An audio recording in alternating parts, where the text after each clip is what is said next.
अंगदानी शिक्षक स्वर्गीय हरिशंकर ढिमोले पप्पू भैया की स्मृति में एक निजी गार्डन में चल रही श्रीमद् भागवत कथा के 6वें दिन कथा व्यास महावीर शर्मा ने महारास लीला की सुंदर कथा सुनाते हुए कहा कि रास लीला सहज में समझ में नहीं आती। देह से ऊपर उठ जाए तब व्यक्ति महारास का अधिकारी होता है। ब्रज की गोपियों की यह स्थिति बन गई थी। वह जैसे ऊपर उठ गई थी वह साधारण नहीं थी। पूर्णिमा की चांदनी रात में अविरल रस का पान करने के लिए भगवान श्याम सुंदर ने प्यारी बंसी बजाई। बंसी के स्वर सुनकर गोपियां दौड़ी चली आती हैं, क्योंकि भगवान प्रेम के पुजारी हैं। श्री कृष्ण चुंबक हैं, निर्मल मन को अपनी ओर आकर्षित कर लेती है। प्रेम तभी अच्छा लगता है जिसमें थोड़ी दूरी हो। प्रेम जब अनंत हो जाता है समझो रास खेल शुरू हो गया। रासलीला में भगवान ने प्रणय गीत गाए। तब गोपियों ने कहा कि हम सबको छोड़कर यहाँ आए हैं, और भगवान अंतर्ध्यान हो गए। रस का आनंद लेने के लिए भगवान भोलेनाथ गोपी बनकर ब्रज में पहुंचे।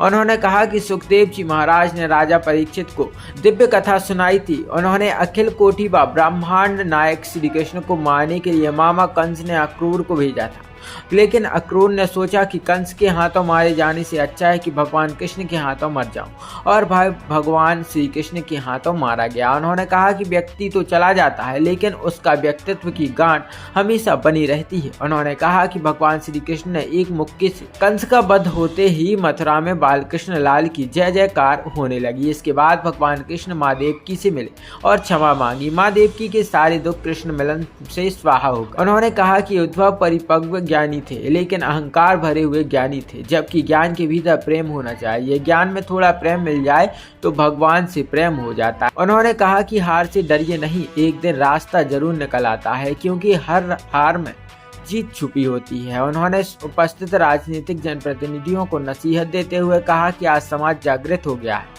सबको पता है कि कौन क्या कर रहा है, इसलिए सेवा करो तो मेवा मिलेगा। प्रेम लूटोगे तो फिर जनता सम्मान प्यार देगी। अहंकार छोड़कर जनता से प्रेम करो तो जनता अपने सिर आंखों पर रखेगी।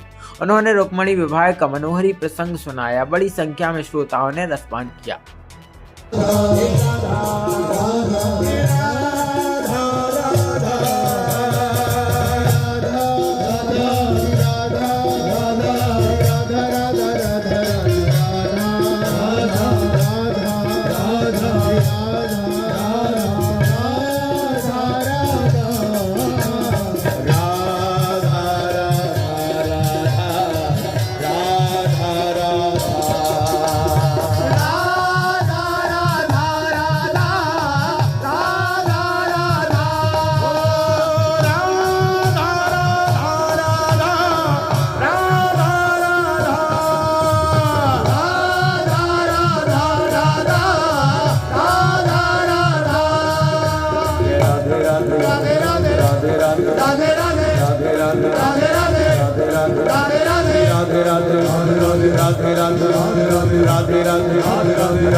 राधे